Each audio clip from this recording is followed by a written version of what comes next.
Почитувани гледачи, добре дојдовте во уште едно издание на емисијата Геодискурс и овој пат мој гостин ќе биде генерал мајор Митар Ковач. Тој е српски генерал, сега во пензија, кој што покрај својата импресивна војничка кариера направи и импресивна академска кариера, затоа што генерал Митар Ковач е редовен професор на воената академија при Универзитетот Сингидунум во Белград. Исто така генерал мајор Митар Ковач е доктор на науки, кој што во својот образовен процес ја стекна и највисоката можна академска титула во Србија, а тоа е научното звање научен советник. Исто така генерал Митар Ковач е и еден од основачите и актуелен директор на Евроазискиот безбедносен форум, а покрај сето ова генерал мајор Митар Ковач во поново време се бави и со политика и стана пратеник во Српското собрание како дел од кандидатската листа Ми глас из народа. Тоа е политичко движење кое што дебитираше сега на последните парламентарни избори во Србија. Тие се случија сега пред 4 месеци и како дебитанти освоија дури 13 пратеника.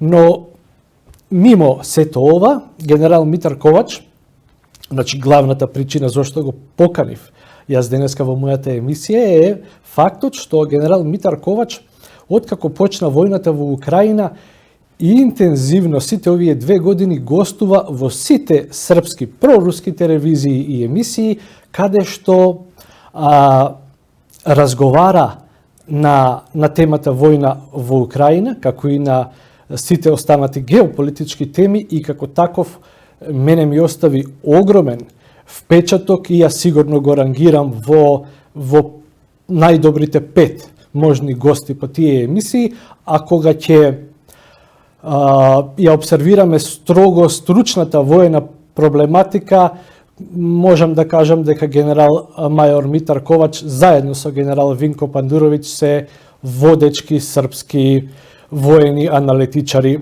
во таа насока. Па, генерале, добар ден и добре дојдовте во мојата емисија. Добар дан, боле вас нашao, поздрав за браќу Македонце и Северну Македонија. Благодарам на убавите зборови, генерале. И пред да почнеме со посериозните теми, ќе ве замолам накратко, кој е вашиот впечаток за Македонија, какво гледате вие на нашата држава, а исто така да кажете дали сте биле до сега во Македонија и така збор-два околу вашиот боравак во касарната во Кичево за време додека бевте на служба во JNA? Увек сам гледao на Македонiju и на Македонце као браќу и док смо заедно живели у истој држави, а и после тога и у време распада или разбијања, болje речено, бивше СФРJ во стране Запада колективnog, baš mi je onako lično i bila ta neka tuga i osjećaj nelagodan što se razdvajamo. Znao sam da nikada nećemo biti sretni bilo koji narod i bilo koja republika kao samostalni, nego kao što smo bili zajedno kao bratski narod. Ali, eto, Makedoniju sam nosio i sa lepim uspomenama i sećanjem na svoje mlade vojničke dane.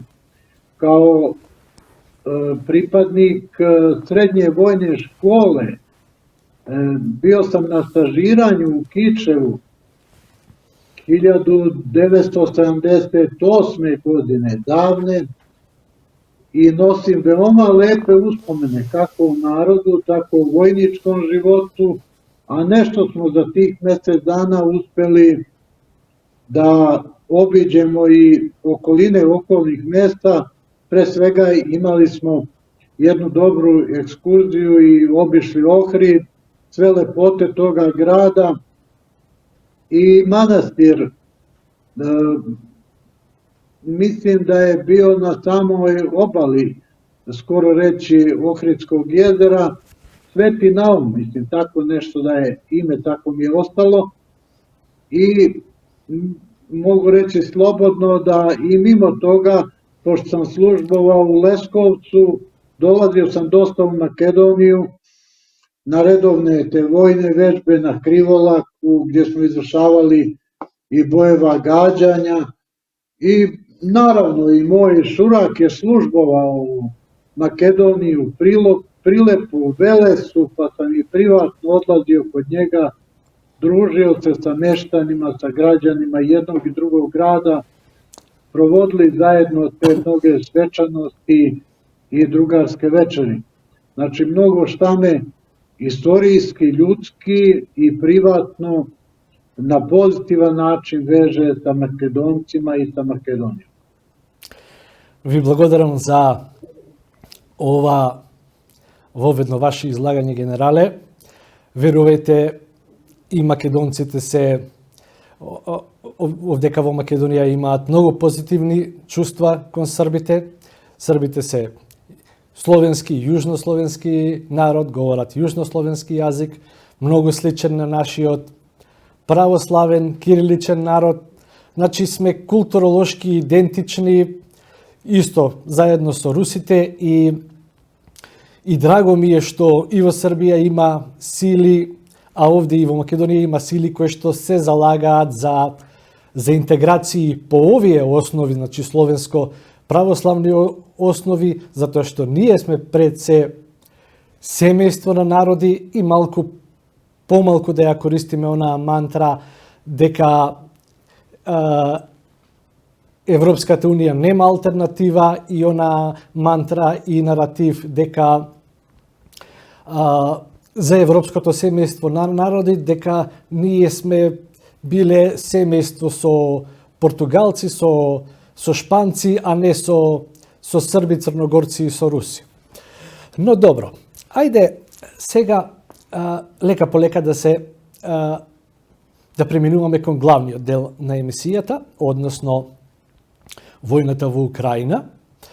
Па јас не сум класичен водител, значи не сум класичен новинар, јас сум отворено човек кој што има политички амбиции, член сум на политичката партија ВМРО-ДПМН и како таков се залагам да ВМРО-ДПМН има малку помалку, да речеме, антируски курс, односно да биде проруски ориентирана. Па, следејќи ја војната во Украина, би дал еден шлагворд за емисијата со едно воведно мое излагање, со тоа што се случи 7 октомври, се случи нападот на Хамас на Израел.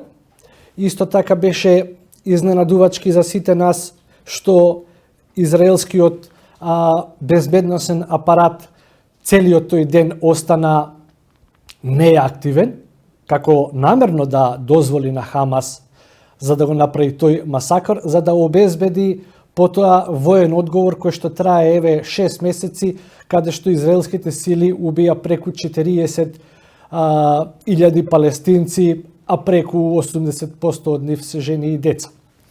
Но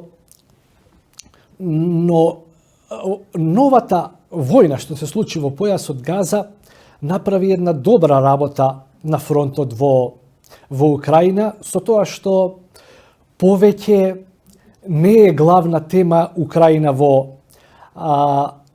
западните медиуми, а исто така Украина не е повеќе единствена брига за западните медиуми, за западните сили и влади. Сега тие мора да доставуваат оружје и во Израел и некако со тоа сега има се помалку оружје, а особено артилериска муниција за украинците и некако токму од почетокот на октомври месец украинските позиции почнаа да слабат во Донецка област, но и низ целата линија на фронтот. Па, што вие би кажале по оваа тема? Дали осетниот ruski vojen prodor vo Donjecka oblast, kolerira so vojnata vo Izrael? Pa prvo da kažem ovaj deo oko spone potrebe bolje saradnje i integracije između slovenskih pravoslavnih naroda, slažem se potpuno sa tim, niko nam nije bliži ni preči od nas samih, to će nas uveravati sve više, nažalost, naredna nesretna vremena i ako trendovi se obistine, događaj će biti veoma sudbonosni kako za Evropu, tako i za nas ovdje u regionu. Voleo bi da u svojoj prognozi pogrešim, ali mislim da trebamo da se međusobno držimo kao narodi, kao što su se naši preci držali istorijski, oslobađali se od osvajača, nisu imali nikog značajnijeg sebi od nas samih. Mi smo osetili dušu makedonskog naroda i kada je NATO izvodio agresiju na Saveznu Republiku Jugoslaviju. Videli smo taj iskreni bunt i otpor makedonskog naroda koji je ispoljavan na javnim mestima i na tome i Makedoncima i Makedoniji neizmjerno hvala. To Srbija i srpski narod neće zaboraviti.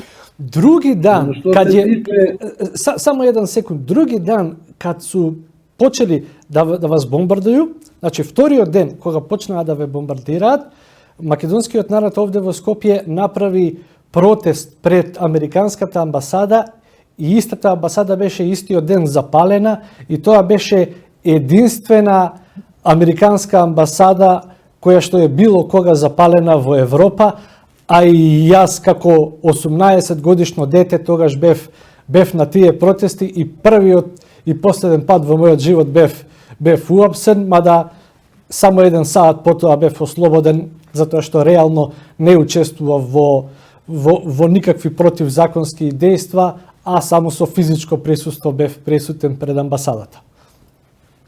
Памти со Србија и српски народ, едино malo je teže primljena ta odluka zvanične vlasti Makedonije u priznanju lažne NATO države Kosovo, ali mi smo svesni toga da to nije volja makedonskog naroda, da je to volja bila tadašnje globalističke vlasti koja se nije mogla odupreti pritiscima zapad.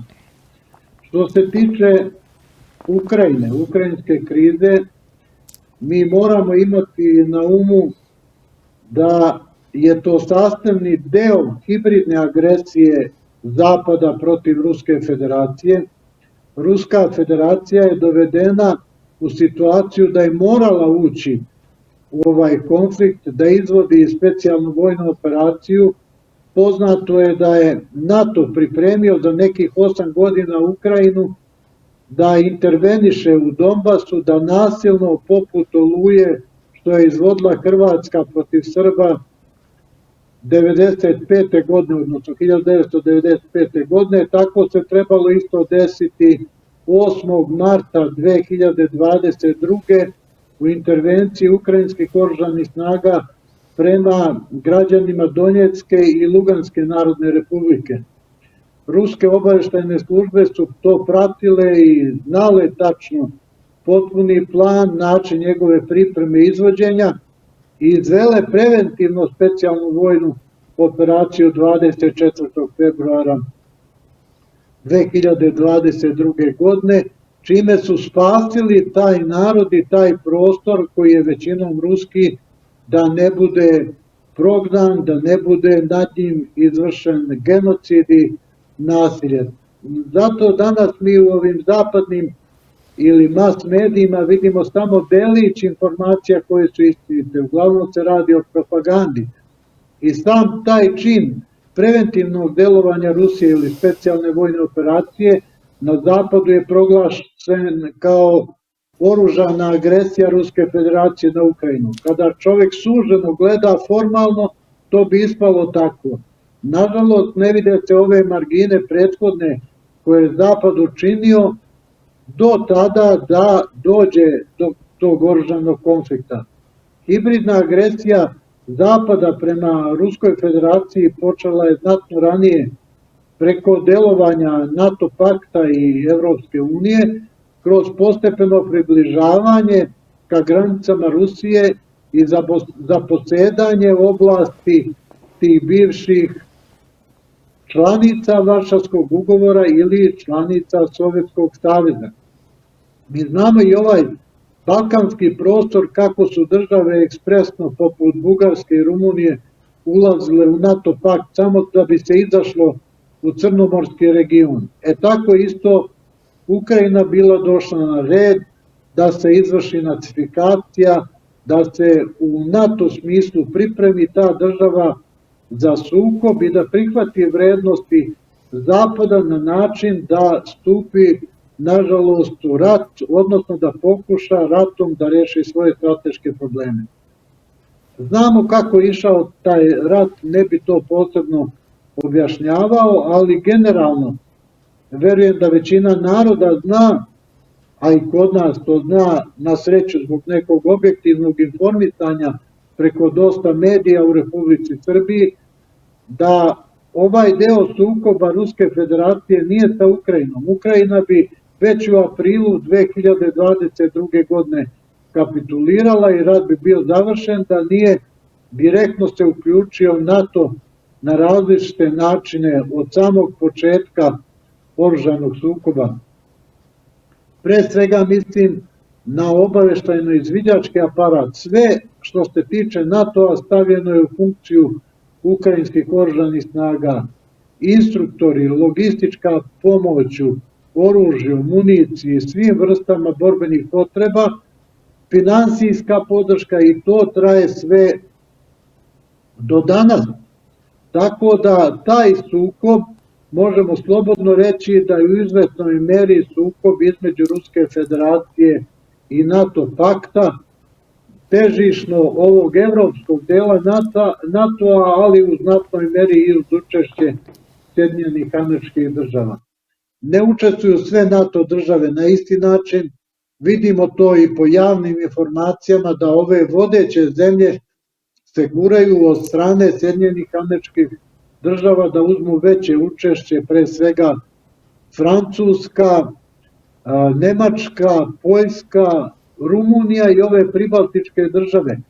Jednostavno Amerika misli da učešćem ovih država istočnoevropskih i centralne Evrope uz učešće Francuske stvara se dovoljan kontingent snaga za neki bolji, uspešniji ishod iz ovog rata, jer dosta izjava rukovodilaca NATO-a pa i političara vodećih evropskih država da Rusija ne sme pobediti Ukrajini, a evo posle 2 i nešto godine vidimo da Ukrajina ozbiljno klizi u poraz, verovatno u vojnu kapitulaciju i da Ruska federacija neće stati dok ne obezbedi uslove takve koji garantuju njenu nacionalnu bezbednost. Što se tiče Bliskog istoka, on kako god da se desio, naravno da je u izvesnom smislu perfidija izraelskih obaveštajnih službi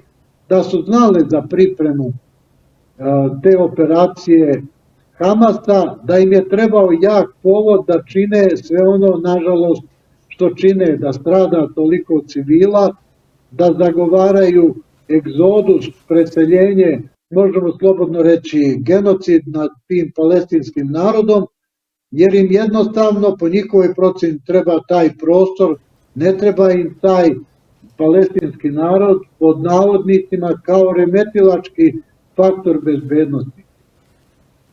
Pokušali su da pred međunarodnom javnošću kupe vreme, prostor i da za sebe vežu empatiju za njihovu ovakvu reakciju, za uništavanje civila, za ovoliki broj stradale dece. Ipak, mislim da je to međunarodna javnost više ne prihvata odavno i da, gledajući u neku budućnost, obezbedili su puno neprijatelja kako u Palestincima, tako i palestinskom narodu. Tu se uključuju mnogi iz regiona, ali generalno samo bi napomenuo Hute koji u vojnom smislu deluju protiv interesa Amerike Zapada, ugrožavaju njihove interese na Bliskom istoku, istovremeno pomažu pozicioniranju Rusije i Ruske federacije generalno na Bliskom istoku. Sve više država, vlada koje stoje uz Rusku federaciju i nisu spremne da ni na koji način otvoreno sadejstvuju većinski sa Sjedinjenim Američkim Državama, Velikom Britanijom, niti podržavaju ovo sve što radi Izrael, niti podržavaju Ameriku koja je zaštitnica Izraela kao države i izraelskih nacionalnih interesa u regionu Bliskog istoka. To se u krajnjem u ovom periodu do sada pozitivno odrazilo na smanjeni interes i smanjenu mogućnost kolektivnog Zapada da finansijski, borbenim potrebama, oružjem, instruktorima, vojnicima realizuju neposrednu podršku ukrajinskih oružanih snaga u ovome ratu. Točno. No, ajde сега да се префрлиме на она што е практично најново на фронтот. Украина има се помалку муниција за да ги одбива руските напади. Значи, отприлика на една истрелана украинска ракета русите истрелуваат по 10. Генерале, знаеме дека како што кажавте вие, Украина има апсолутна поддршка од политичкиот запад уште од 2014 година при самото спремање на одбрана на Донецка област, значи со креирање на сите оние фортификации подземни кои што ги правеа со цели вагони, практично вкопуваа под земја и ги преливаа со бетон и направија исто така многу линии на одбрана кои што Русија 2 години ги разбива во Донецка област и во последно време со падот на Маринка, со падот на Авдеевка, како и на други територии во Донецка област се покажува дека Русија доминира и дека Русија лека по лека ги ја освојува Донецка област.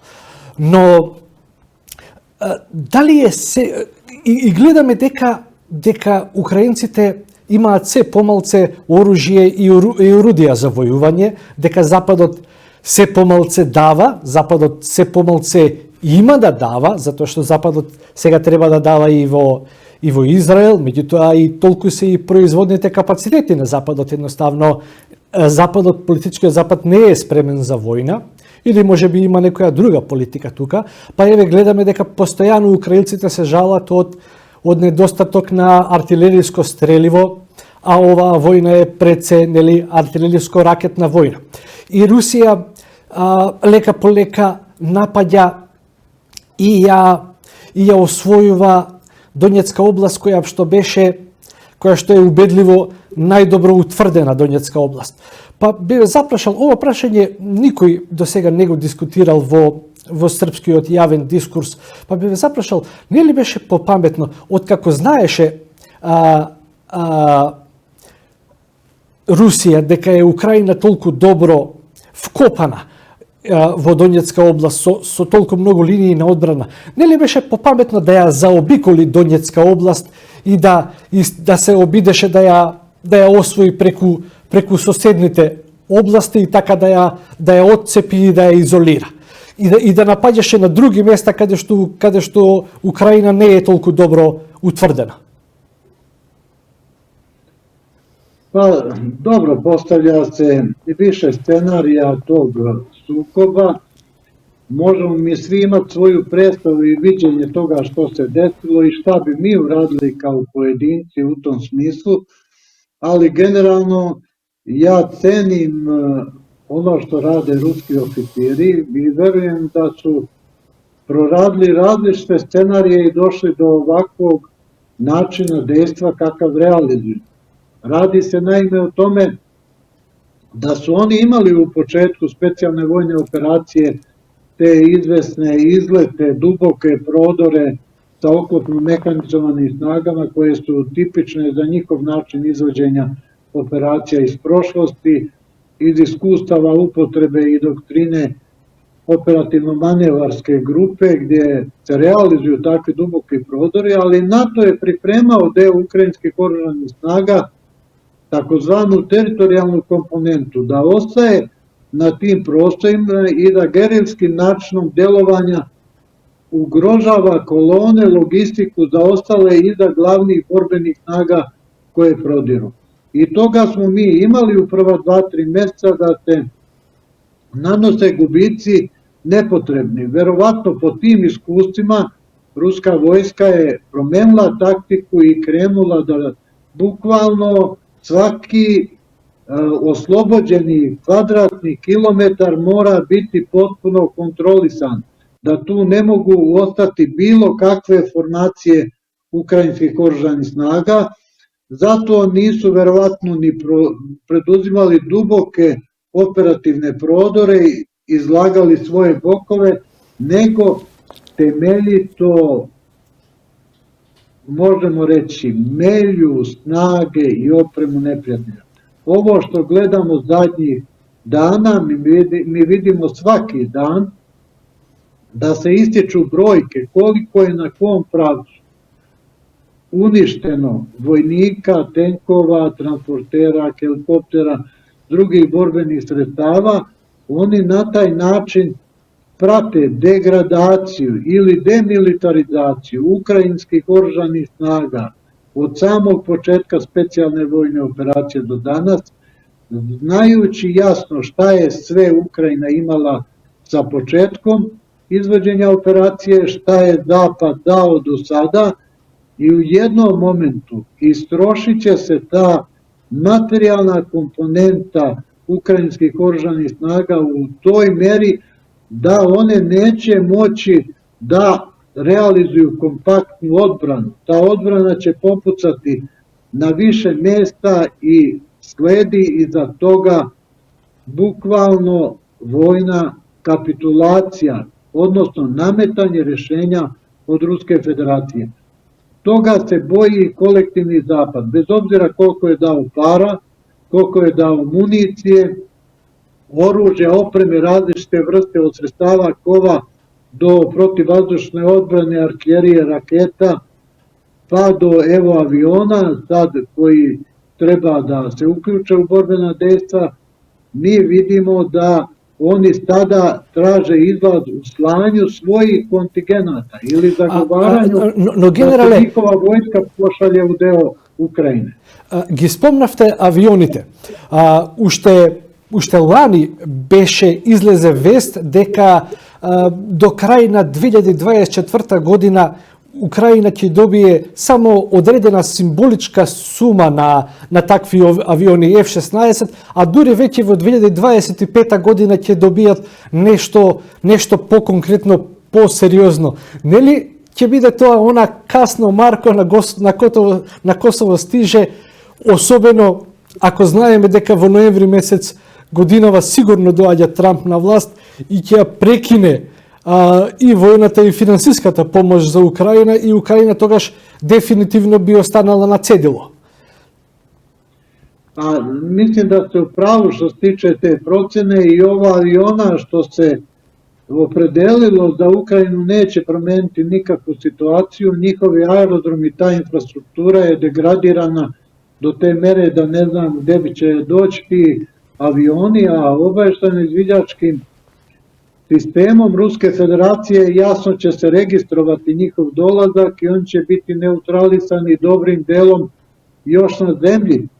Otud su neke članice NATO zagovarale da ti avioni se upotrebljavaju sa aerodroma drugih NATO država iz okruženja, na šta je Ruska federacija jasno dala odgovor da svaki aerodrom uključen u dejstva ukrajinskih tih vazduhoplovna F-16 koje dobije, bit će legitimna meta ruske avijacije ili raketnih jedinica. Tako da i sam NATO Zapad ne zna šta sad da preduzme, šta da čini. Inače, avioni su već trebali da dođu i oni su procenili da će oni biti brzo neutralisani i zašto da ih šalju. Ovo što se tiče artiljerijske municije, naravno da Ruska federacija ima projektovane ratne kapacitete koji su davno uspostavljeni, da je njihova proizvodnja daleko iznad dnevnog utroška municije na frontu i oni drže taj balans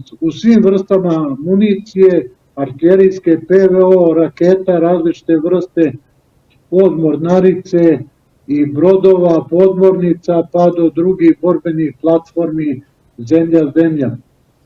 Zapad kolektivni nije uspeo ni blizu da prati mogućnosti snabdevanja municijom ukrajinskih oružanih snaga, nekih 20 do 30%. Sada su neke države preuzele nove obaveze, kao što je Češka, da će isporučiti do 800.000, od toga 300.000 projektila 122 mm i 500.000 155 mm. To isto je obećala i Nemačka do kraja godine, ali vidimo da uključuju sve što mogu da uključe i zemalja koje su članice NATO, koje nisu članice NATO. Nažalost, iz regiona naše uključuju se neke od država kako u remont borbene tehnike, kao što je u Hrvatskoj remont tenkova, oklopnih transportera u Slavonskom Brodu, tako i proizvodnja municije u Sarajevskom Pretisu i sve se to radi pod nekim velom tajnosti i prodaju se ogromne količine municije koje se izvoze kao prema drugim zemljama koje nisu učesnice ukrajinske krize, a onda obrnutim transportom veoma brzo se samo proslede papiri, a roba ide za Ukrajinu.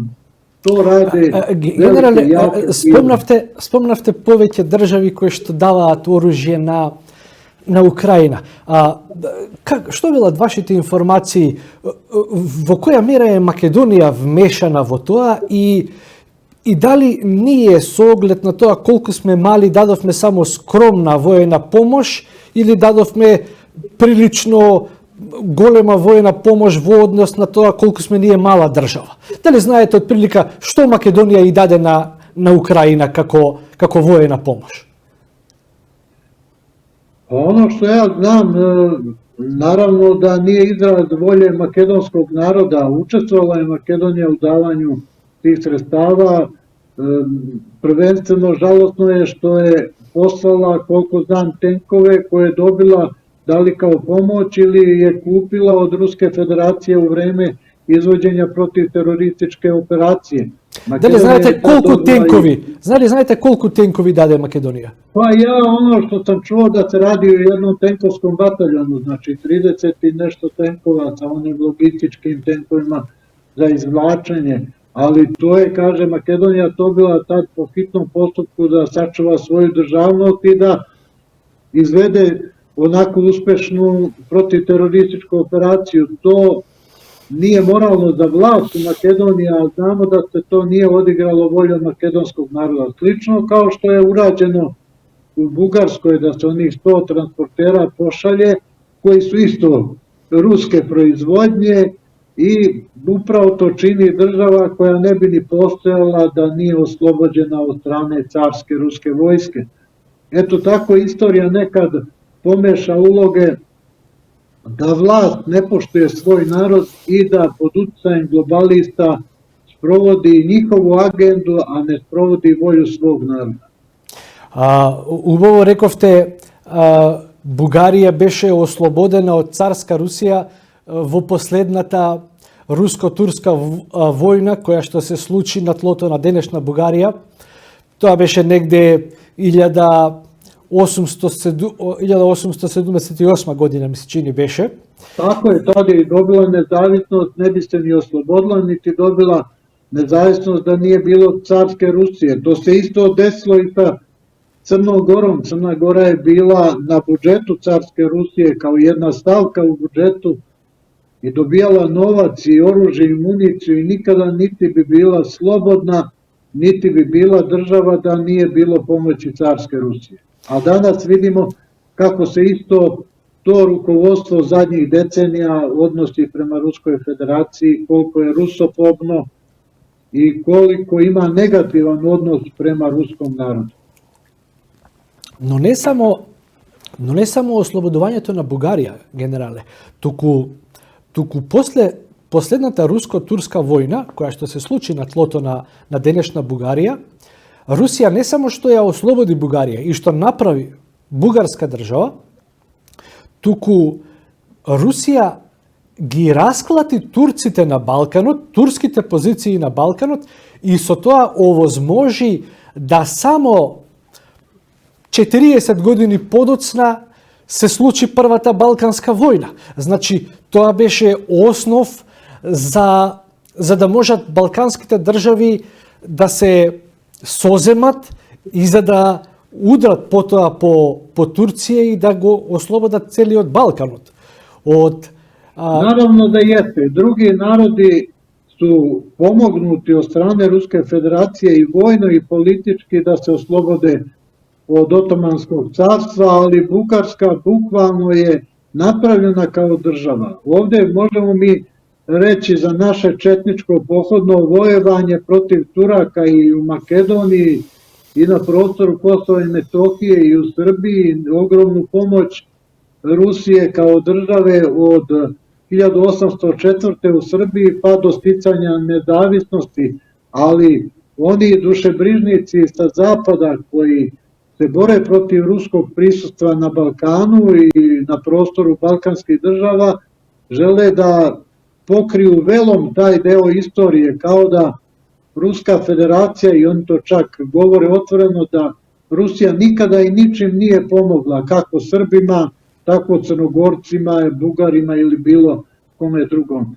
I otud te političke klike olako su se odrekle istorijske uloge i zasluga Ruske, tadašnje carske Rusije, za slobodu tih naroda i naravno i prvi i drugi Balkanski rat i generalno za oslobođenje ovog prostora od Turaka.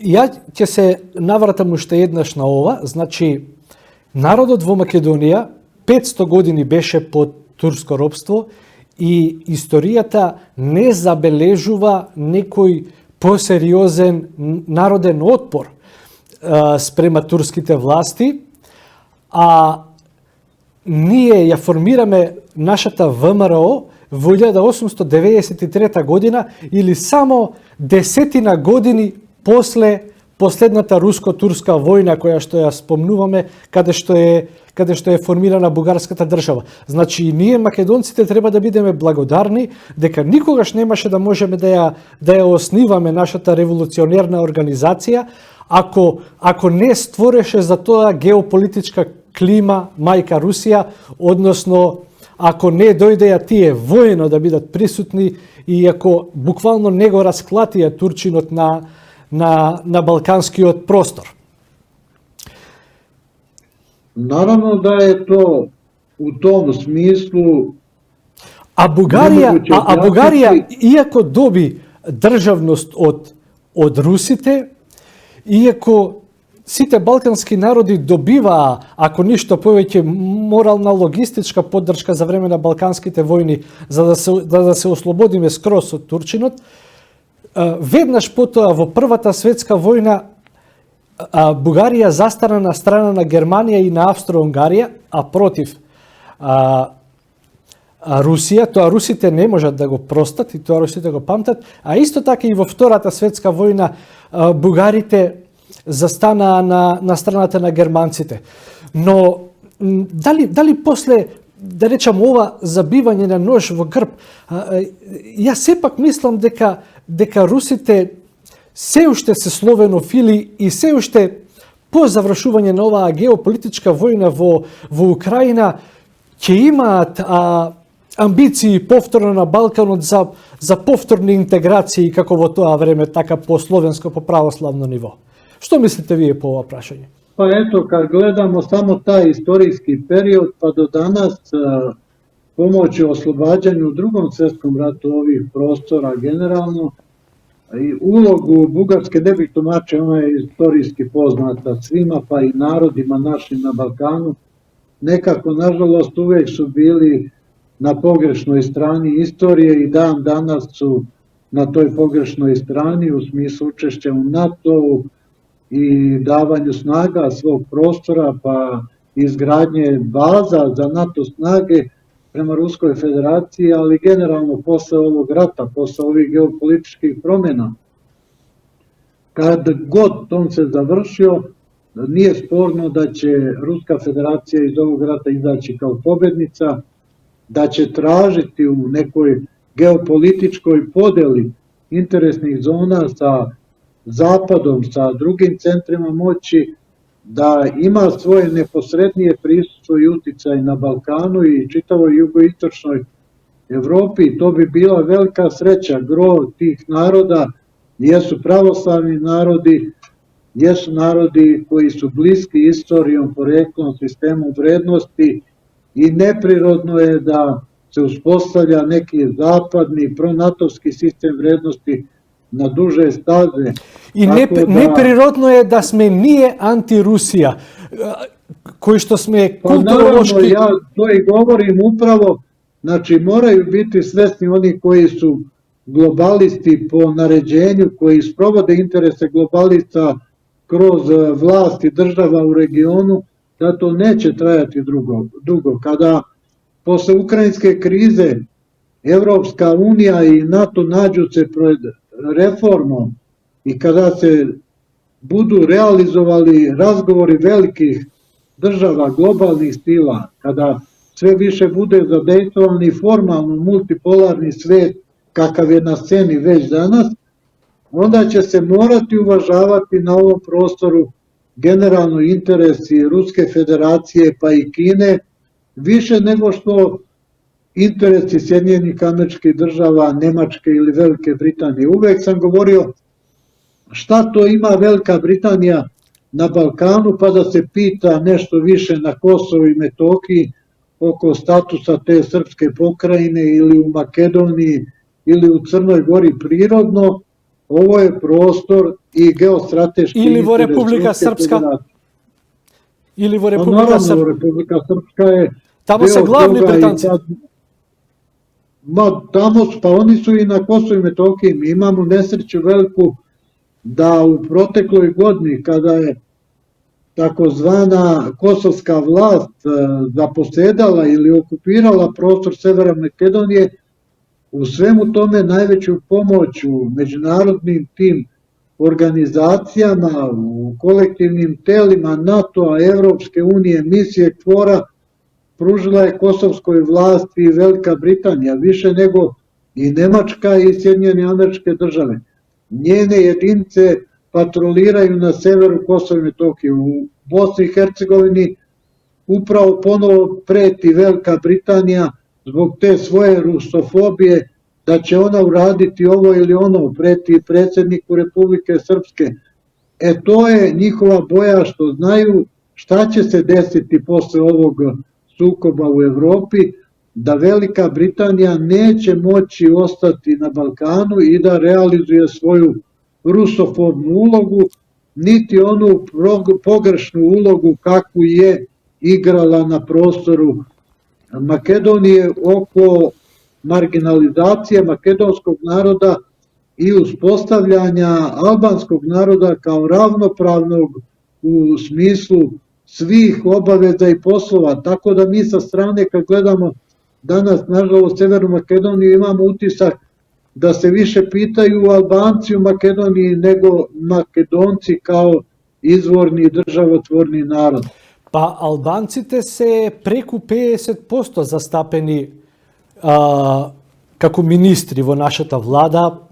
Едноставно во моментов и во изминативе години, откако дојде Заев на власт, значи во изминативе 7 години, ние сме комплетно стиснати во рацете на англосаксонците, значи на Америка и на Британија, кои што ги користат албанците како геополитички играч овдека на Балканот. ние сме православен словенски народ, кириличен народ кој што во Македонија се измисли кирилицата, и со тоа сме геополитички, и со тоа што сме културолошки идентични со русите, и во секој случај не сме како и ние не наблюдуваат и нас како мали руси на Балканот, исто како и вас. Затоа што ако во Охрид се измисли кирилицата, тоа е азбука на која што пишуваат сите православни словенски земји. Значи, ние сме битен чинител, или улогата на духовен Охрид во тоа време, кога уште, што се вели, во Русија не беше стигнато православието. И англосаксонците гледаат во нас дека ние многу лесно може да бидеме утре сојузници со Русија како народ кој што е многу близок со рускиот народ, и еве преку албанците едноставно, иако се насадија во регионов, направија на Косово воена база, во Македонија ја направија најголемата американска амбасада, која што е нивната американска амбасада е 7 пати по површина поголема од македонската влада. Па тука би ве запрашал, што мислите вие, зошто е американската амбасада толку голема во Скопје? Обично еве руската амбасада е трокатна куќа со по 100 метри квадратни од кат. Значи вкупно од прилика 300 квадрати. А зошто има потреба американската амбасада да биде дупло поголема од најголемиот затворен трговски центар во Скопје, значи најголемиот шопинг мол во Скопје? Што тие внатре толку прават? Исто така се говори дека има и мноштво спратови надолу.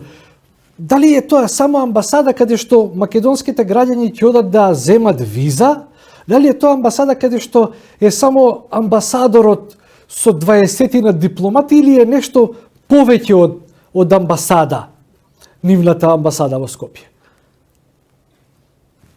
Овако, почeo би sa jednom konstatacijom da je sve to nasleđe interesa globalista u ovom regionu, da Amerika zajedno sa kolektivnim zapadom na ovom prostoru Balkana, jugoistoka Evrope, želi da izgradi i izgrađuje obaveštajno taj izviđački sektor koji može po njihovom neutralisati i zaprečiti bilo kakvo ozbiljnije rusko prisustvo.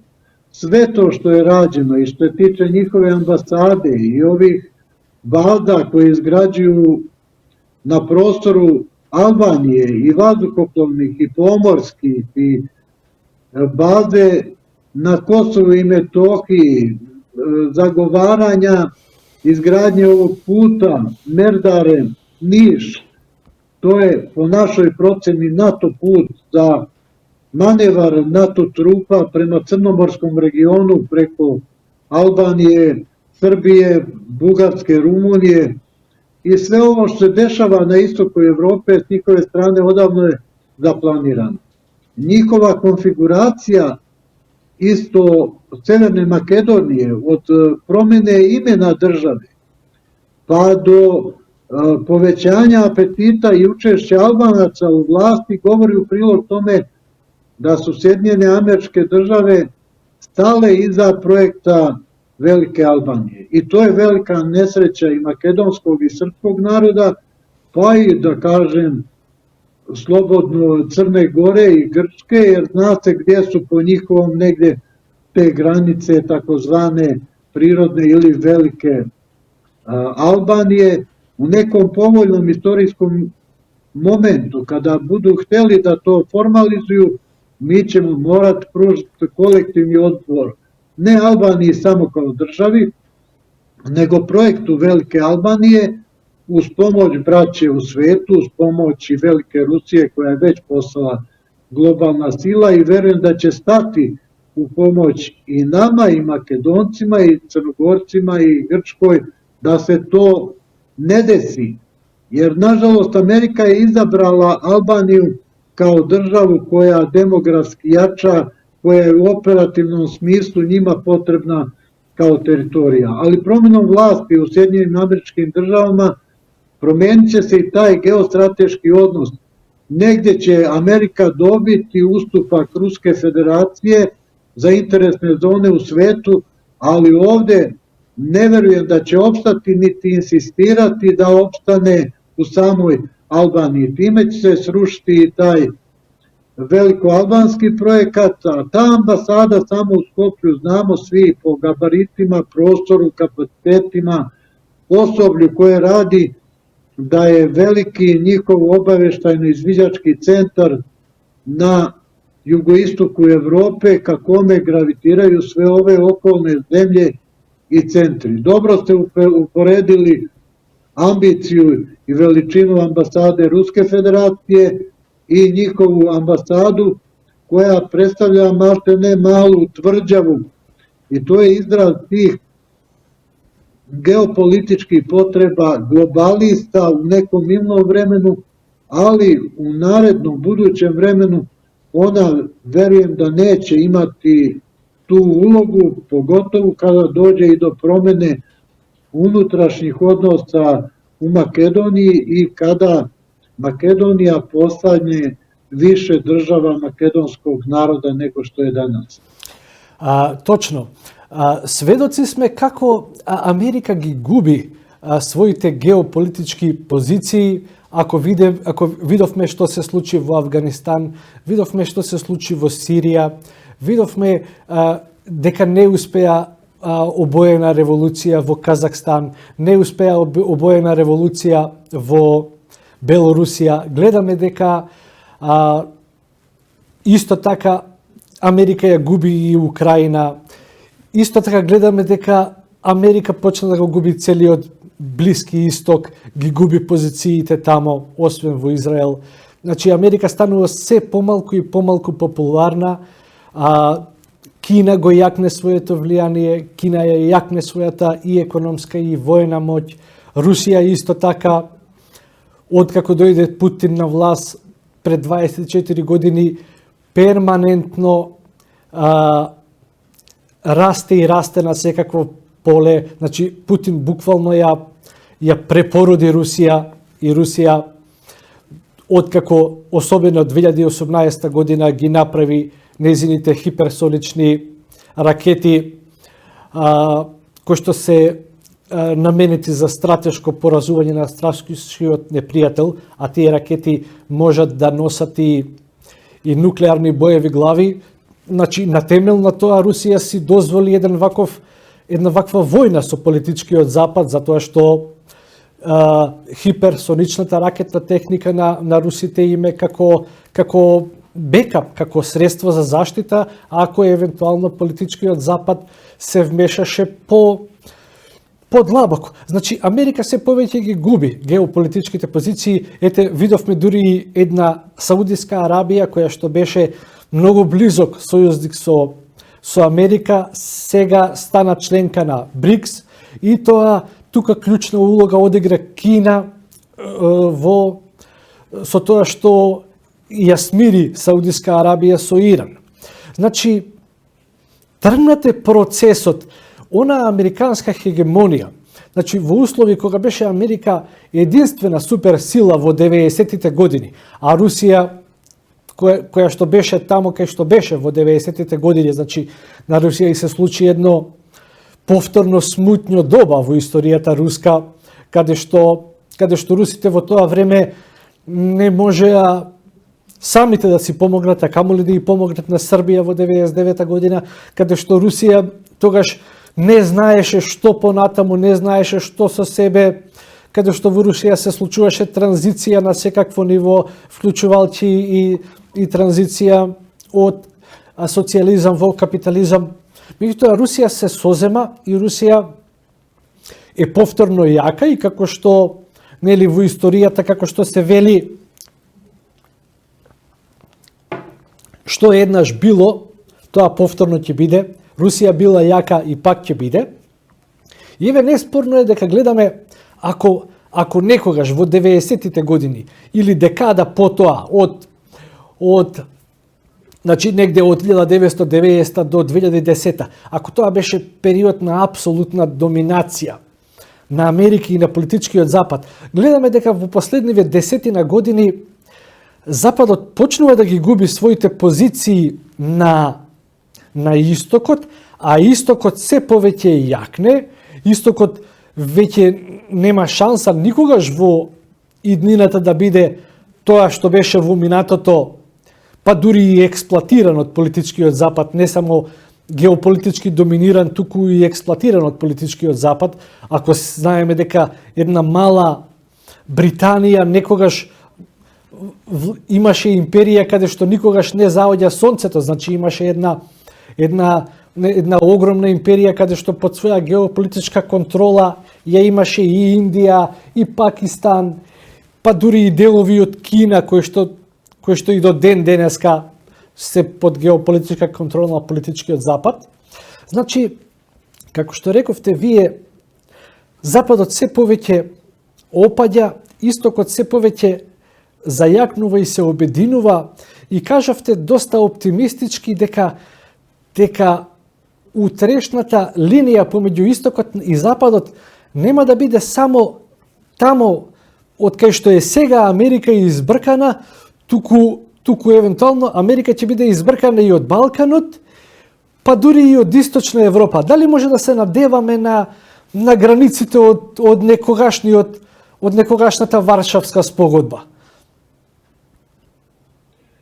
Pa mislim da će se promeniti mnogo šta nakon ove ukrajinske krize, pa je ne samo ove opšte interesne zone, ako ih tako možemo nazvati, sazreva mišljenje i u Americi, posebno kod Trumpa i kod njegovog okruženja i trumpizma kao posebne suverenističke ideologije, da ne može Amerika da radi ono što je istorijski radila, niti ono što demokrate zagovaraju i rade danas.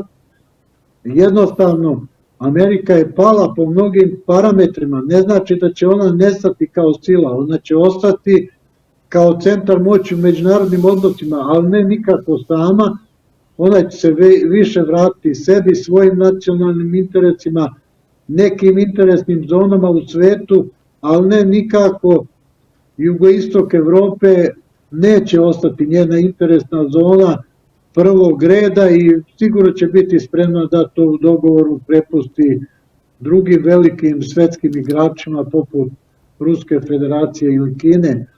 Evropu u tom smislu ne vidim kao Evropsku uniju, kao organizaciju koja će moći da se brzo oporavi posle ovog poraza koji joj sledi, jer vidimo da je Amerika njoj gurnula u ruke ovaj vruć krompir da se sama bora na to ako želi, neće da bude spremna da ide u poraz. Eto, tako gledam ovaj deo što se tiče našeg regiona, ali Trump je svestan toga da mu ne treba ni NATO, niti ovakva Evropska unija. Amerika generalno, pa i ova globalistička, je od ovog rata sukoba zaradila, možemo slobodno reći, kroz trgovinu energentima, kroz trgovinu oružjem i investicijama koje iz Evrope beže prema Americi. Na ta tri načina Amerika je pokazala svoju stratešku stabilnost i viziju šta želi, ali sada ne više kao jedna sila, nego kao država koja to radi u skladu sa svojim nacionalnim potrebama. To je niko ne može ni zameriti. Problem je u tome što ove države vodeće Evrope, Evropske unije pre svega, ili NATO pakta su spremne na štetu svojih nacionalnih interesa da slede instrukcije Amerike bez njenog direktnog učešća i direktnih gubitaka koje ima Amerika. Tako da u bliskoj budućnosti verujem da ako dođe do pobede Trumpa, da će lakše doći i do mira i do pregovora i do iznalaženja kompromisa koji će se reflektovati i na naše okruženje i na sam Balkan, koji će, verujem, postati u toj podeli interesna zona Ruske federacije. Ne Evropske unije, nego Ruske federacije. повторно го спомнавте Трамп, исто така се согласувам дека Америка во иднина секако дека ќе остане голема светска сила, но во никој случај нема да биде единствена светска сила и светот нема да биде повеќе униполарен, каде што ќе владее оваа униполарна хегемонија на Америка. На сцени е веќе мултиполарни свет. Он ќе само, извинявам се, после ове украинске кризе, кроз договори, разговори велики, biti zvanično promovisan i doće do rekonstrukcije kako regionalnih organizacija, tako i do izvesne reforme i Ujedinjenih nacija. A da li Rusija treba da se воздржи od понатамошни, поинтензивни нападни действија во Украина, чекајќи ја победата на Трамп, или едноставно треба да се тера континуирано работата. Затоа што еве веќе стигнуваат вести дека народот од Харков се сели и оди горе на север на Украина. Еве вчера ми известија дека 100 населени места пред Харков, јужно од Харков, се веќе напуштени и веќе Русија како да спрема некој оперативен план на Харков. Дали е паметно да Русија уште од сега се амбицира и да оди и на Харков и на Одеса, или треба да ја доврши Донецка област, па по победата на Трамп во ноември месец 2024 година и прекинот на масовната поддршка на Америка, а со тоа и на целиот политички запад, затоа што Америка е главниот диригент. Ако Америка престане да диригира, тогаш и останатите европски земји нема да бидат вољни да даваат многу оружје и пари за Украина.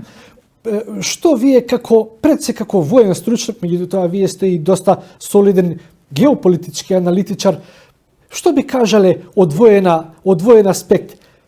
Може ли Русија, треба ли Русија сега или треба Русија да сочека? Конкретно говориме за нападни дејства на Харков, евентуално и на другите рускојазични административни области, како што е и Днепропетровска, како што е и Николаевска, остатокот од Запорошка област, а и она што е и најбитно за нас, православните словени на Балканот, тоа е да Русија излезе на градот Измаил, односно на делтата на Дунав. Што би кажале вие по ова? Знам дека е комплексно прашање. Руска федерација е показала да е велика сила, не чека она баш пуно никога. Кого дошao на престол у Америци, Руска федерација има сценарije, има своje interese od kojih neće odustati. Ona se bori sad za garanciju svoje bezbednosti, ne želi Ukrajinu da ostavi pronacističkim snagama, kako u samoj Ukrajini, tako i onim snagama u evropskim državama nekim koje imaju takve nazore da po svaku cenu ratuju protiv Ruske federacije, što posredno, što neposredno. Vidimo kako se demokrate i zeleni ponašaju u Nemačkoj. Pod instrukcijama Amerike žele da izgrađuju neke kapacitete. Ja lično mislim da će pojačati dejstvo Ruska federacija i do samih izbora u Americi, da se izbori, da oslobodi ove teritorije koje su prisajedinjene već Ruskoj federaciji, mislim na Zaporošku, Herconsku oblast i ovaj deo Donjecke oblasti, ali da neće stati sa tim, da će ići u nove operacije u ovim oblastima od Harkovske oblasti, Nikolajevske, Odevske, pa i Dnjepropetrovske. Ne bih licitirao sa tim kada i koliko će osloboditi tih oblasti, ali siguran sam da svaki mesec nastavka rata ne ide u prilog Ukrajini kao državi i sada bi možda našli razumevanja u Ruskoj federaciji za ustupke kako teritorijalne, tako i dogovor neki, ali se moraju uvažiti ruski nacionalni interesi. Pre svega da Ukrajina kakva god i kolika god ona ostala ne može nikada postati deo NATO pakta i to neće, da kažem, biti prihvaćeno od Ruske federacije bilo kako drugačije tumačenje iz Kijeva. Prema tome, ako Zelenski ne bude bio spreman da uvaži te bezbednosne zahteve Ruske federacije, rat će se sigurno nastaviti, ali sa gubljenjem novih teritorija.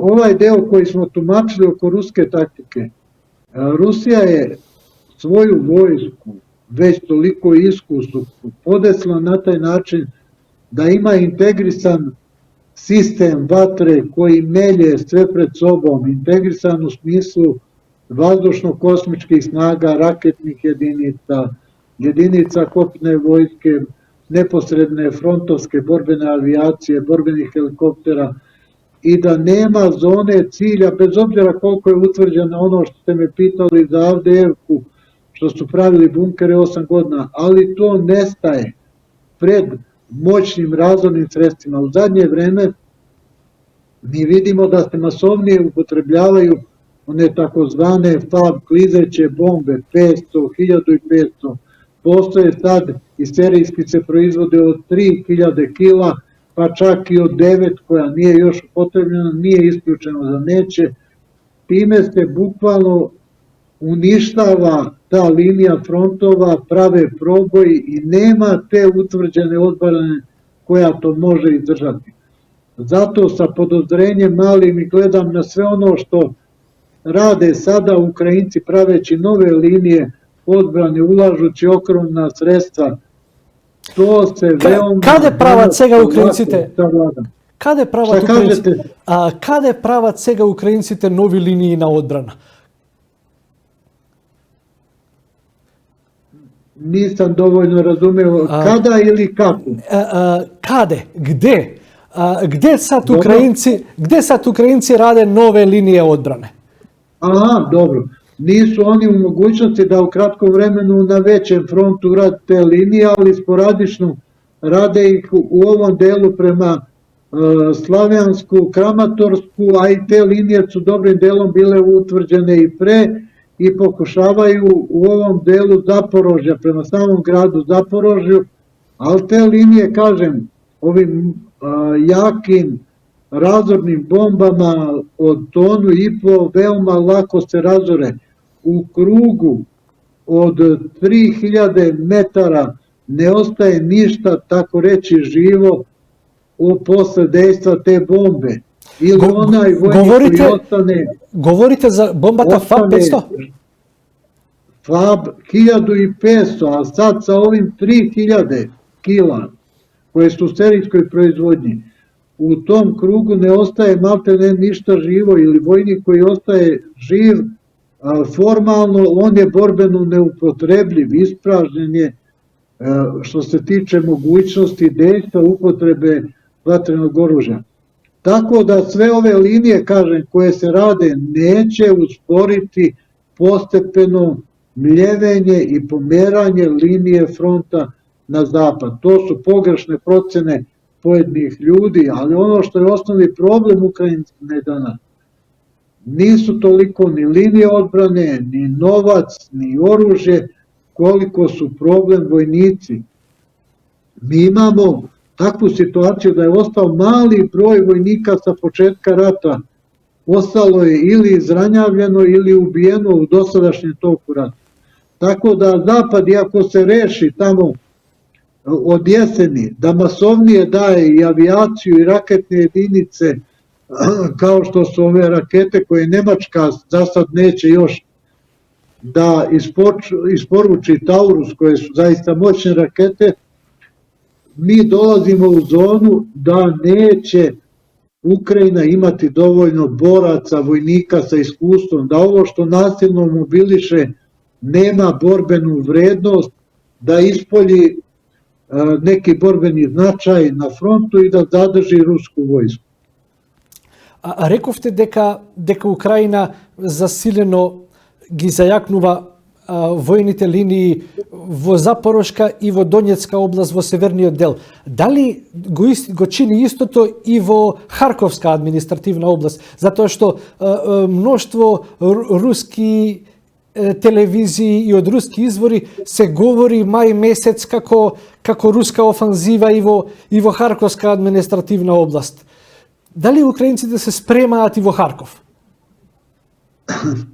Pa ja mislim da Harkovska oblast zbog provociranja i zbog načina delovanja ukrajinskih oružanih snaga, terorističkih akcija koje su nedavno izvodile, pa čak i oko predsjedničkih izbora u Belgorodskoj i u Kijevskoj oblasti, da su motivisale i političko i vojno rukovodstvo da ih udalje i da naprave sanitarni koridor uz rusku granicu, a jedna od tih oblasti jeste i Harkovska i iz više razloga, iz jezičkog govornog područja ili ruskog većinskog stanovništva, da će biti predmet ili objekat narednih operacija ruske vojske.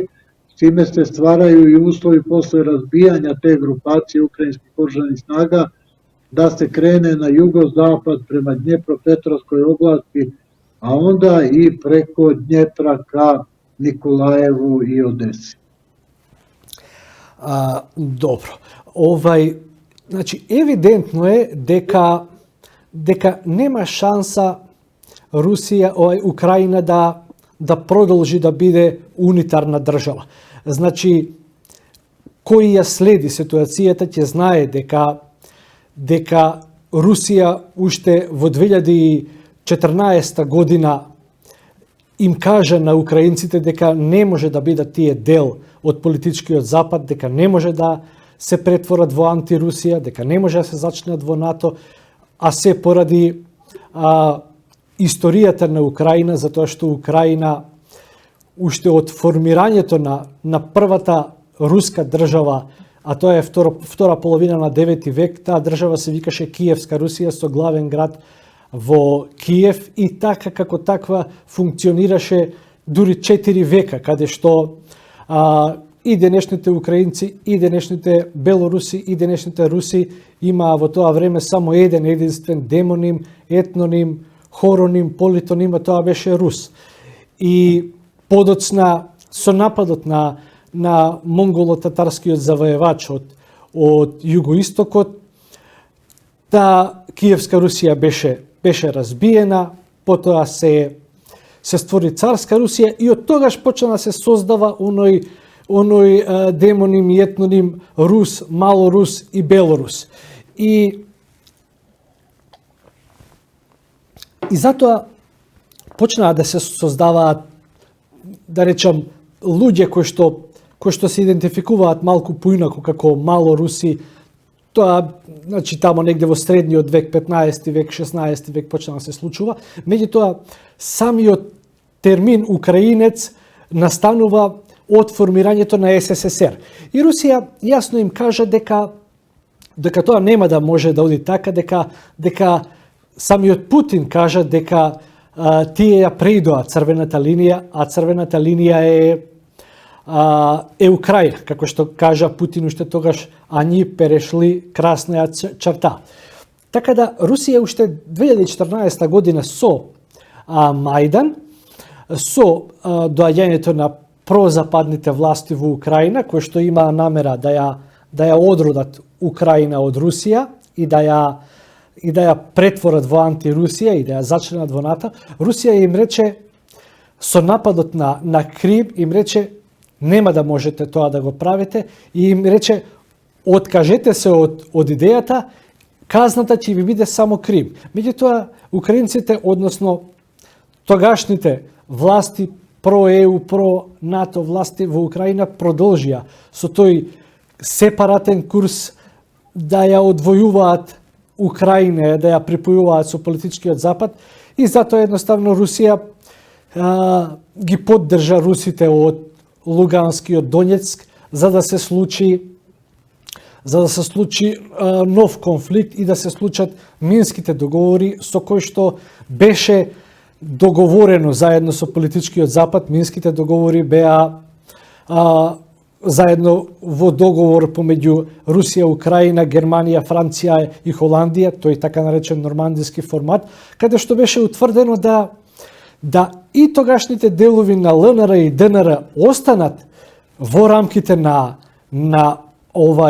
Украина, меѓутоа Украина да биде федерална држава каде што ЛНР и ДНР ќе имаат право на вето при носење на клучните стратешки одлуки, односно ќе имаат право на вето да не дозволат едната Федерација Украина да се зачини во ЕУ и во НАТО. Меѓутоа, киевските власти не сакаат да ги преминуваат тие договори и заедно со поддршка на Западот не ги преминуваат тие договори и се доведоа да мораше Русија вака да реагира и да мораше Русија вака да ги казнува територијално во намерата да Украина се претвори во антирусија.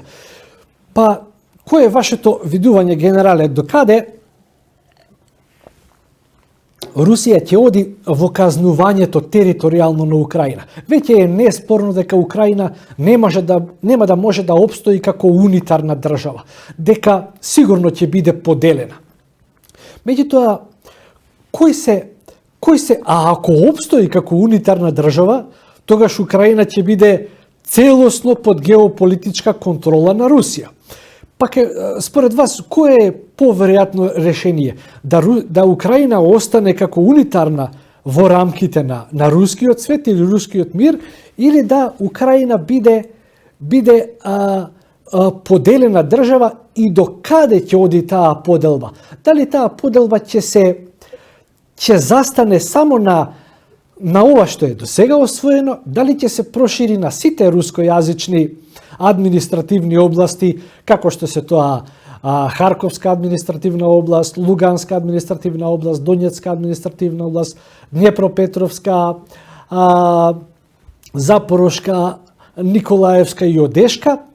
Значи, дали ќе биде во рамките на Русија и Херсонска, дали ќе биде во рамките на Русија само истокот и југоистокот, или ќе биде во рамките на Русија евентуално до Днепар, евентуално дали ќе биде и Киев, дали ќе биде можеби Киев поделен како Берлин на два дела, дали евентуално некаква украинска држава ќе биде само Галиција или и административните области Житомир и Виница кои што се на самиот запад на Украина, или евентуално тие ќе бидат распределени од другите соседни земји чиј што дел некогаш биле самата оваа Галиција, како што знаеме дека Галиција до Втората светска војна беше составен дел или од Полска или од некои други држави кои што денеска ги нарекуваме со еден збор држави од политичкиот запад.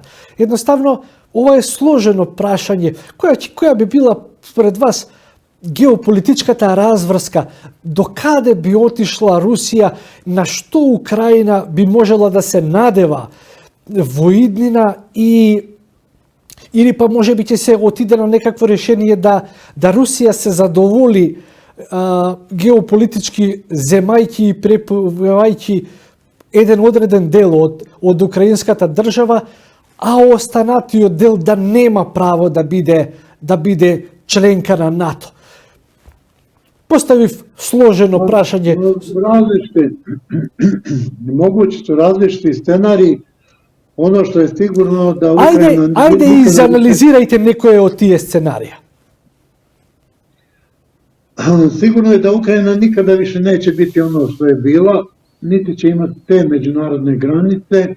Možda kod nekih zemalja zapada koje će uporno insistirati na tome, ali u realnoj međunarodnoj politici te granice su već odavno promijenjene sa Krimom, sa ove 4 prisajedinjene oblasti.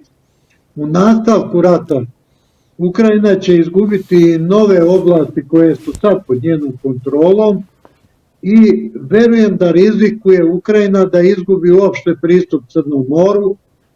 To je ono čega se boji Zapad, to je problem veliki koji ističe i Macron i NATO i geopolitičari kolektivnog Zapada, da gubitak Odese i izlazak Ukrajine na Crno more za njih je ogroman gubitak i ono s čime se oni ne mogu još da pomire da Ukrajina nikada ovakva kakva jeste, kolika god ostala posle završetka rata neće i ne može postati deo NATO. Ako se bude insistiralo sa člancom Ukrajine u NATO-u, onda će se rat produžiti, to je izvesno, može doći do podele ostalih delova zapadnih Ukrajine prema nekim istorijskim kriterijima kome su pripadale te teritorije u prošlosti, Poljskoj, Mađarskoj, Slovačkoj, deo i Rumuniji gore, ali Ukrajina bi bila daleko manja država ukoliko dođe do nastavka rata ove naredne godine nego što je danas. I otod ne vidim tu nesreću niti nesposobnost političkih krugova u Kijevu da razmisle malo šta ih čeka ukoliko se nastavi rat, odnosno nesposobnost da donesu za narod i za državu celishodne odluke, da se odreknu članstva u NATO-u, da sačuvaju veći deo države u granicama nekim van ove 4 oblasti i da to bude završetak rata. Međutim, ne samo logika kijevske vlasti i samog Zelenskog njegovog okruženja, nego logika Zapada jeste ta da ih gura u rat dokle god mogu da izdrže, a to će rezultirati daljim posledicama i po Ukrajinu, ukrajinski narod. Ako bude rat nastavljen ove ili eventualno narodne godine, onda verujem da dolazi do ovog scenarija da izgubi i Harkovsku i Dnjepropetrovsku oblast, da izgubi Hersonsku oblast s druge strane Dnjepra i naravno Nikolajevsku i Odesku oblast. Verujem da na tom potezu istrošće se u nekoj fazi ukrajinske oružane snage i da će doći do vojne kapitulacije i do bezuslovnog prihvatanja uslova koje bude nametnula Ruska federacija. Dobro, no спомнавте повторно Харков. Што сега да очекуваме? Дали би можело во текот на мај, дали би можело во текот на јули месец да очекуваме руска инвазија, помасовна инвазија на Харков, и дали е можно да се освои Харков без да се разорува, како што тоа беше случај со Мариупол, кој што е исто така голем град, или како што тоа беше случај со помалите градови во Донецка област. Како вие гледате на тоа прашање? Мене ме интересира така и днината во следниве месец-два што ќе се случува. Дали е можно такво нешто, затоа што Путин сепак рече дека не ни треба од Харков да станува нов Сталинград? Mislim da ruska vojska neće raditi ništa da se desi masovno razaranje, što se ne može isključiti ukoliko se postave jake, utvrđene snage u samom gradu, ali verujem da izvođenjem operacija da će ruska vojska zaobići Harkov, već je Harkov ostavljen bez elementarnih uslova za život, zato i dobar deo civila napušta grad, što je dobro sa stanovišta operacija koje će slediti u toj oblasti. Lako će se narod vratiti u svoje kuće, u svoje stanove kad se završe vojne operacije, kao što dobar deo tog naroda ide ponovo prema Ruskoj federaciji i dolazi u svoja imanja na oslobođenim teritorijama. Tako gledam i operacije za sam Harkov i za veća mesta. Mislim da će ruska vojska to blokirati, ići na granice Harkovske oblasti, a onda shodno situaciji postepeno zauzimati grad, odnosno činiti nepodnošljivim uslove za život tim snagama koje ostanu u gradu, da će se iste predati i da će se na taj način sačuvati grad. Значи, генерале, ако ве разбрав добро, тешко е да се прогнозира што Русија ќе превзема во следниве месеци, и затоа што некако за мене најлогично беше да не се превзима некакви понагли или погабаритни воени акции, а особено да не бидат русите испровоцирани од терористичкиот акт кој што се случи во Крокус Сити Хол пред некоја недела во Москва, во близината на Москва, туку е можеби најдобро да Русија продолжи да ја гуши Украина со ваков интензитет на војна, чекајќи да се смени власта во Америка и чекајќи да престане Америка да долива масло во огнот. Ја уште еднаш би се навратил на истово. Кога би можеле да ја очекуваме крајот на војната? Дали тоа би било негде 6 месеци по доаѓањето на Трамп на власт и по останувањето на Украина без средства за војување? Ајде уште еднаш околу ова. Да, украинска војска остае без борбено вредних единица и како дан иде из jednog meseca u mesec, ti resursi i ljudski i materijalni se umanjuju do te mere da će jednog dana doći do pucanja fronta na više linija, a znate sami po nekoj konstanti tih istorijskih sukoba u prošlosti, kada dođe do proriva fronta na više delova, tada dolazi i faktički do kapitulacije, dolazi do dezorganizacije odbrane.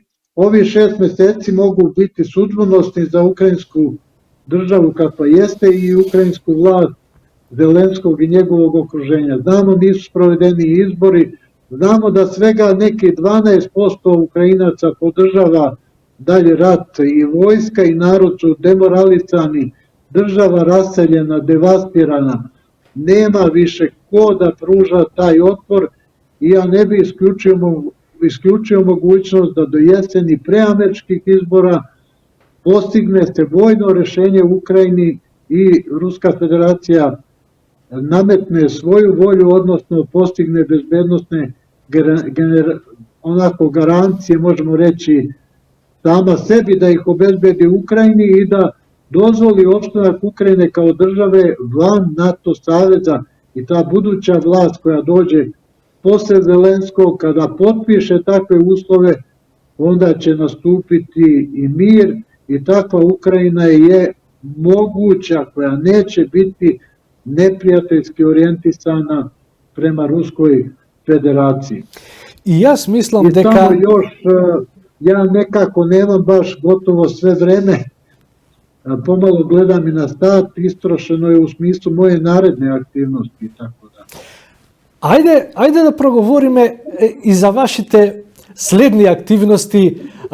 Вие и се случивте на српската политичка сцена, формирајќи го движењето Ми глас из народа.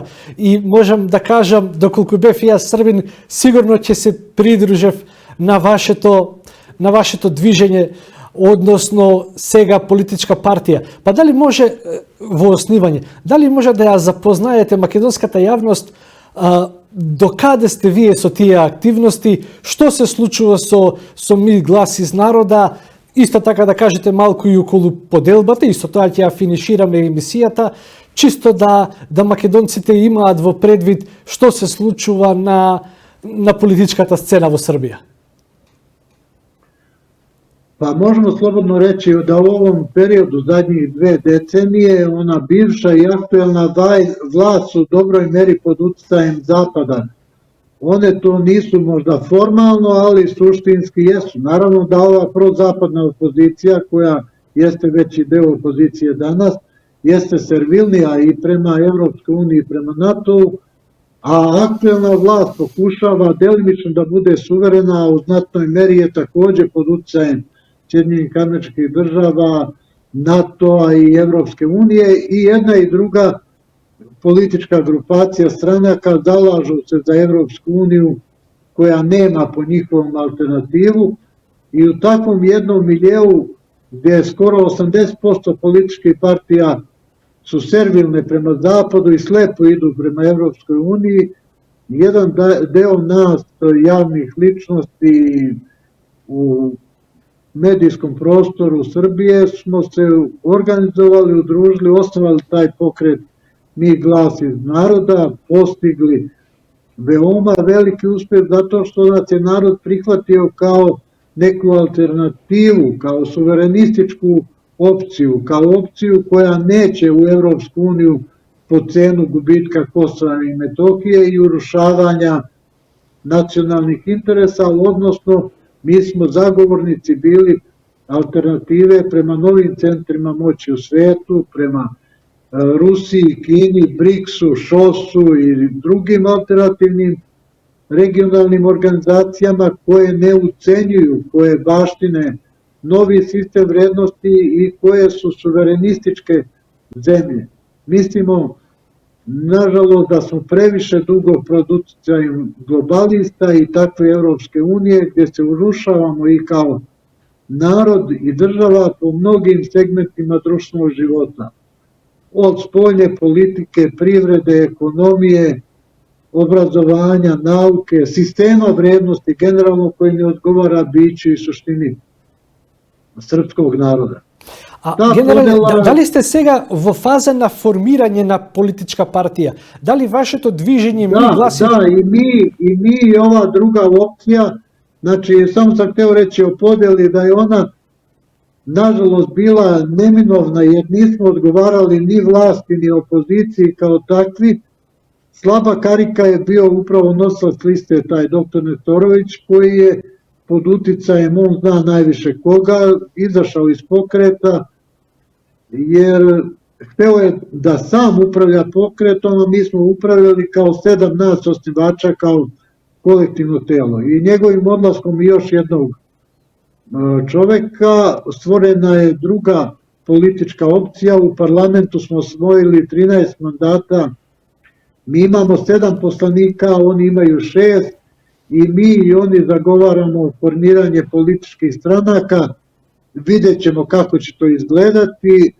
Ono što je sada sporno jeste novac koji se dobija od strane države za politički rad. Za sada je to u nekom negativnom našem propisu tumačenja prisvojeno sve od jednog čoveka. Vidjet ćemo šta će sud reći ako dođe do pravilne deobe prema poslanicima se dobija novac u Skupštini, da dobijemo mi svoj deo, oni svoj deo, onda ćemo ići zasigurno od jeseni na formiranje političke stranke i mi ćemo biti jedna i druga opcija koje vrednostno nisu različite ni dan danas, biti neki novi mogući izbor za političke subjekte ili javnost u Srbiji. Eto, to je vreme pred nama, pa ćemo vidjeti kako će se to kretati. Генерале, благодарам за денешното гостување. За крај само ќе кажеме дека драго ми е што во Србија, да кажам, проруските сили јакнати и проруското расположение е јако, а тоа е олицетворено и преку движењето Ми глас из народа. Исто така и во Бугарија се појака и појака е русофилијата преку политичката партија Преродба. Исто така и во Македонија и во Црна Гора се таа русофилија букна откако почна војната во Украина и откако, да кажем, Русија покажа пркос кон политичкиот запад, кон американската хегемонија, во намера да ги обезбеди своите нови геополитички позиции во светот и во намера да ја редефинира американската хегемонија, создавајќи еден поправеден мултипорален поредок. За сите ви благодарам за гостувањето и да се надеваме дека ние, православните словенски народи, во иднина ќе бидеме пообединети и заеднички ќе работиме за зближување со Русија и да бидеме поблиски со Русија отколку со Западот, или во најмала рака да не дозволиме да од нас Западот претвори во алатка за уништување на Русија или за понатамошно стратешко поразување на Русија, како што беше намерата на Америка со Украина, со освојувањето на Украина. Сигурно геополитичките позиции на Америка ќе биа посилни во рамките на уништување, разбивање на Русија, разделување на повеќе делови и стратешко поразување, и на тоа ја лично и овдека сили од Македонија работиме на зближување и со политичари, и со интелектуалци од Русија, и од Србија, и од Бугарија, и од секаде, и се надевам дека во иднина сите ние заедно ќе работиме во таа насока, ќе се поддржуваме меѓусебно и да се надеваме дека ќе имаме во иднина успех во таа насока. Прво да кажем само да Руска Федерација е прва у исторiji после Другog светскog rata смогла снаге да се супростави глобалистима, да предводи или учествуе у формирању новog светскog поретка кој е заснован на мултидисциплинарном и мултинационалном суверенистичком приступу у изградњи мултиполарnog света. Takođe, Ruska Federacija i predsjednik Putin su dali do znanja ovim malim, mogu slobodno reći porobljenim narodima i državama da baštine i da se vrate svom sistemu vrednosti, a ne da nekritički pod pritiskom prihvataju sve ono što im kaže taj globalistički zapad. I ono što narod mora da zna, taj globalistički zapad je svega 16% savremenog sveta, a oko 84% država i naroda savremenog sveta jesu za suverenizam kao ideologiju, za ravnopravni odnose između naroda i država. Mi na Balkanu prenošenjem svog suvereniteta na Evropsku uniju i NATO ne činimo ništa dobro za svoje narode. Imamo alternativu i verujem da u budućnosti ta alternativa biće sve izraženija posle završetka rata u Ukrajini i to će doneti onu pravu, istinsku, a ne lažnu slobodu i svim susednim nama državama i vama i da kažem celom jugoistoku Evrope, pravoslavnom svetu, i to je nešto što očekujemo, što naši narodi baštine i žele u bliskoj budućnosti. Генерале, ви благодарам за гостувањето и се надевам дека во иднина ќе имаме и друга ваква прилика. Hvala vama, svako dobro bratskom makedonskom narodu i veliki pozdrav. Поздрав.